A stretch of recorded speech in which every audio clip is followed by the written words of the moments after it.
Bismillahirrahmanirrahim. Assalamualaikum warahmatullahi wabarakatuh. Alhamdulillahirabbil alamin. Asyhadu an la ilaha illallah wahdahu la syarikalah wa asyhadu anna Muhammadan abduhu wa rasuluh. Allahumma sholli wa sallim wa barik ala sayyidina Muhammad wa ala alihi wa ashabihi wa ummatihi ajma'in.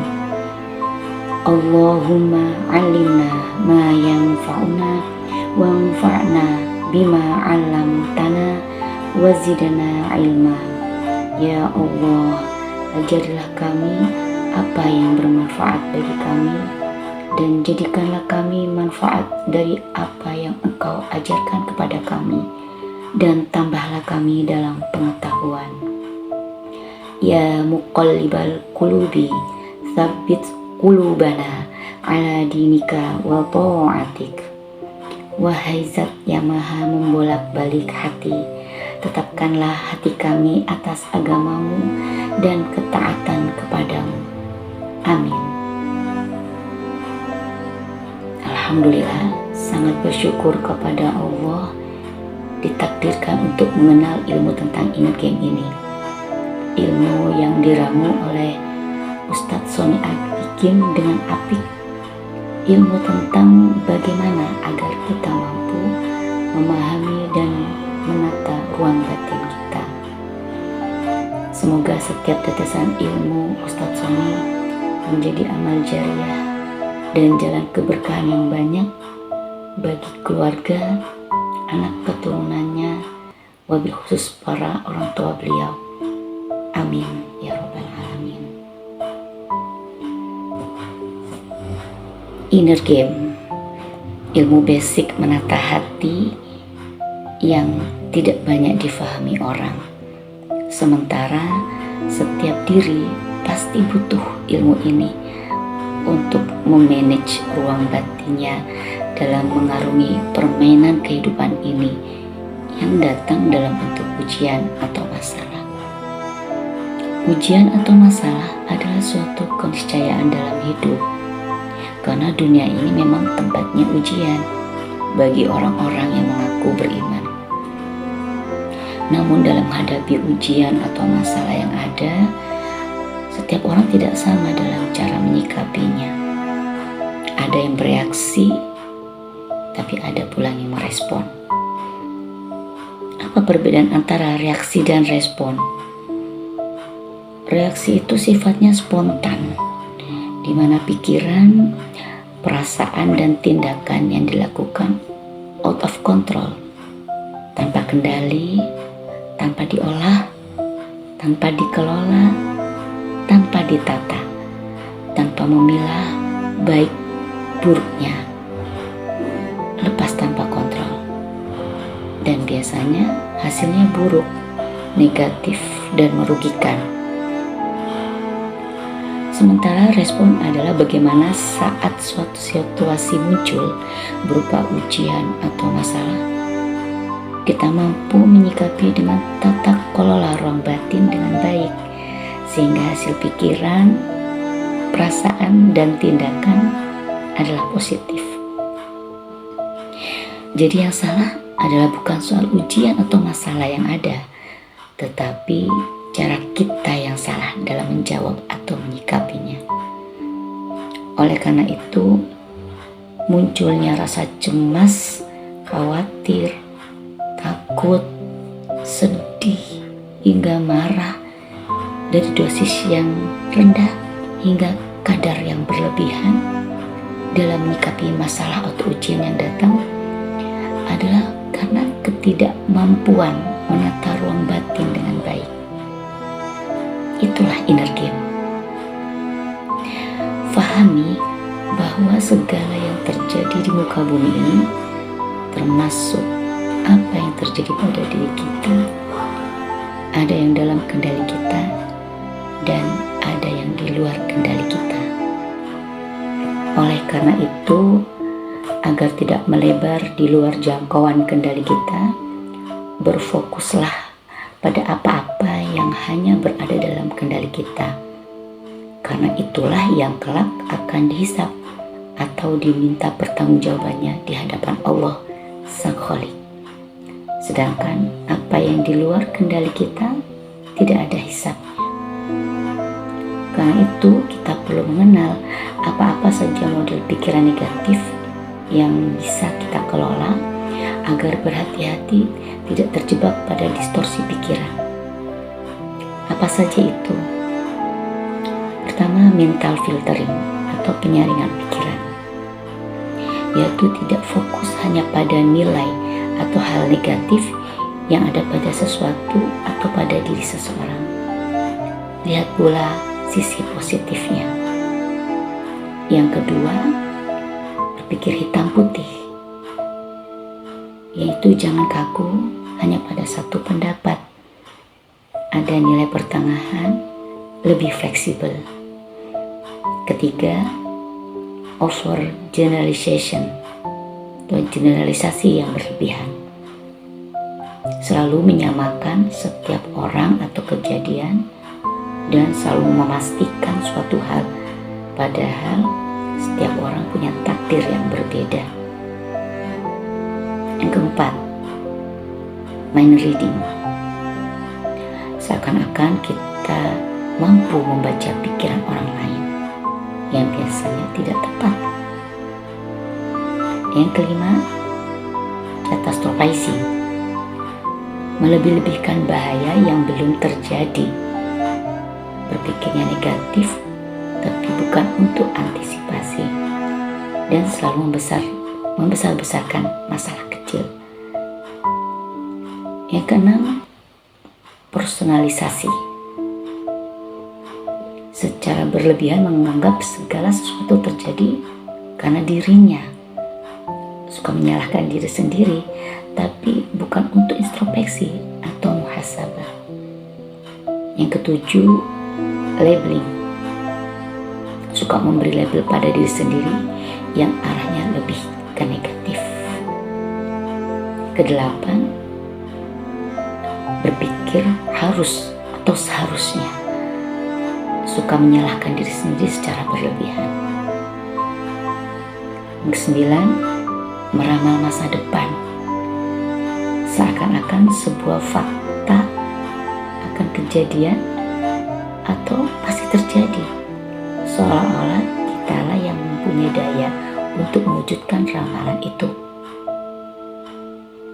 Yang terakhir adalah penalaran emosional, yaitu suka mengandalkan perasaan atau feeling sebagai bukti yang arahnya ke negatif. Bagaimana agar kita tidak terjebak pada pikiran, perasaan, atau hal-hal negatif tersebut?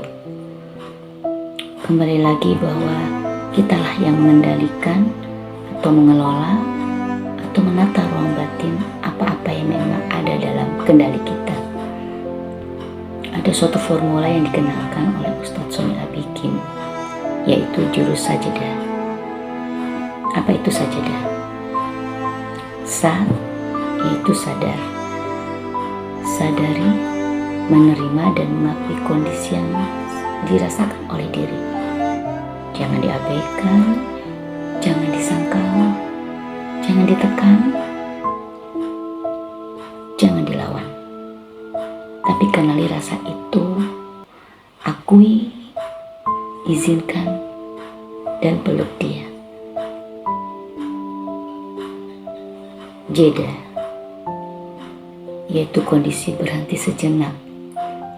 Kita butuh diam sejenak untuk memberi waktu, ruang dan kesempatan untuk batin mengelola gejolak atau dinamika yang timbul. Ini yang disebut masa muhasabah atau introspeksi diri. Setiap diri butuh tafakur sembari menata batin kita. Mengakui bahwa setiap kenikmatan yang telah Allah limpahkan untuk kita begitu banyak. Coba kita mulai latih menguraikan setiap nikmat Allah yang selama ini tidak pernah kita sadari. Padahal nikmat itu begitu dekat, mengiringi setiap kedip mata, denyut nadi, desah nafas, hingga detak jantung kita. Nikmat penciptaan kita di dunia, nikmat pengurusan Allah pada jiwa dan tubuh kita, nikmat terlahir sebagai manusia, nikmat hidayah Islam, nikmat dari ujung rambut hingga ujung kuku kaki. Sebut dan uraikan satu demi satu, kemudian bayangkan bila satu nikmat tadi tercabut dari diri kita. Saya sudah mencobanya dan saya tidak sanggup melanjutkannya. Saya hanya bisa menangis karena saya sendiri pun tidak paham bagaimana kebutuhan jasad ini selalu terpenuhi tanpa diminta. Ternyata Allah saja yang mengurusnya. Dan tidak sadar kita hal itu telah abai atas nikmat Allah yang begitu banyak. Allahu Akbar. Ternyata terlalu banyak nikmat yang telah Allah berikan dibandingkan dengan ujian atau masalah yang kita rasakan. Dengan mentafakuri nikmat Allah yang belum sebanding dengan rasa syukur kita, akan memunculkan dalam diri untuk mau mengakui dosa atau kesalahan yang pernah dan telah kita lakukan sejak akil balik hingga usia saat ini. Latih, cari dan temukan potensi dosa-dosa kita yang boleh jadi sudah menjadi kerak, bahkan kita lupa dan tidak menyadarinya, tapi tidak dalam catatan malaikat Allah. Dan memang kebanyakan kita kesulitan untuk menemukan dan melihat kesalahan diri sendiri. Bahkan tidak jarang bertanya, apa salah saya? Apa dosa saya? Dalam hal ini, boleh jadi kita butuh orang lain untuk menemukannya. Selanjutnya adalah jurus pilih. Setelah melalui masa tenang dalam jeda untuk muhasabah diri, insya Allah dengan dibimbing Allah, kita mampu memilih hal-hal yang baik, pikiran yang baik, perasaan yang baik, tindakan berupa tutur kata atau perilaku yang baik yang disukai Allah. Fahami bahwa semua yang terjadi di muka bumi ini atas izin Allah. Di Quran surat At-Taghabun ayat 11 dan Al-Hadid ayat 22-23. Dan semua itu pasti baik yang datang dari Allah. Semua sudah terukur pada setiap diri, dan semua kepahitan yang dirasakan adalah diundang oleh dosa kita dan menjadi penggugur dosa-dosa kita. Dan semua itu bisa ditolong Allah. Lalu kita mulai menyibukkan diri dengan amal-amal soleh bersama orang-orang yang baik untuk melakukan hal-hal yang baik. Jangan lupa sertai dengan doa kepada Allah. Ada doa yang diajarkan oleh guru kami, Ustadz Sony Abikim. Allahumma nas'aluka taufiqa limahabbika minal a'mali wa sidqat tawakkuli alaika wa husnal dhanni bika. Ya Allah, kami mohon pertolongan kepadamu untuk mengerjakan amal-amal yang Engkau cintai. Dan kami mohon kepasrahan yang benar kepadamu dan berprasangka yang baik kepadamu. Amin. Demikian sahabat yang baik dimanapun berada, semoga bermanfaat. Mohon maaf atas kurang dan salahnya. Terima kasih sudah menyimak. Jazakumullah khairan wa barakallahu fiik. Wassalamualaikum warahmatullahi wabarakatuh.